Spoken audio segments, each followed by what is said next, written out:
Hello বন্ধুরা, ভালোবাসা দিলে যে ভালোবাসা পাওয়া যায় এটা কিন্তু সত্য।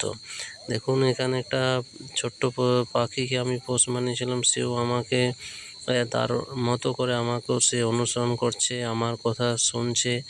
আমি যেখানে যাচ্ছি সেও আমার পিছু পিছু আসছে, আমি ডাকলে সেও সাড়া দেয়। এটা দেখে খুবই ভালো লাগে।